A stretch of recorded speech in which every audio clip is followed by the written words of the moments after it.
Wisconsin Elections Commission has been busy these past few weeks, to say the least, answering last-minute voter questions. Megan Wolf joins us this morning to answer a few of the most common and overlooked. Good morning, Megan. Thank you so much for talking to us. Well, good morning. Thanks so much for having me. So what I've been seeing a lot of messages of is people concerned about if they're able to change their vote. If they already have voted and sent in their ballot early, is there any way at this point they can change?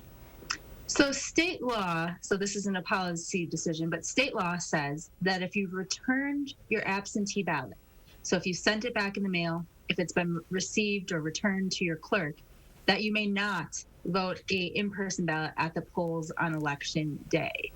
There were opportunities to potentially cancel that ballot if a person chose to appear in person, but at this time, those deadlines have passed. And so if you have returned your absentee ballot, even if it hasn't made it back yet, you are not eligible to vote a ballot at the polls on election day.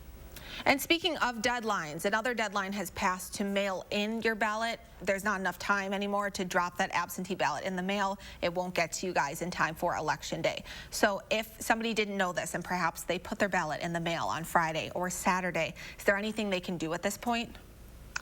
Well, you can track your ballot. So voters should go to myvote.wi.gov. And that's the state's official website where you can track your absentee ballot. You can see if it's arrived at your clerk's office. You can check your voter registration. You can find your polling place. But if you've returned your absentee ballot, there is no option for you to be able to cast an in-person ballot. So all of the information in the statewide voter registration database is displayed on the poll book. So if somebody has been issued an absentee ballot and has returned it, again, even if it's on transit, they're not eligible to receive another ballot at the polls on election day. That's good information to know. This morning we reported that Wisconsin is one of 5 states that officials are warning that they might see militia members stationed outside the polls. So what should a voter do if they arrive at their polling place and they feel intimidated by people outside of that location? Sure. So first of all, I think it's important to note that there's no information to lead us to believe that there will be any specific threats against polling sites. And I think that, Wisconsin voters should really feel confident if they choose to cast their ballot at the polls on election day. Tuesday's election is going to be safe. It's going to be secure, and your ballot is going to be counted. And we've also been working with our local election officials over the course of the last few years on contingency planning.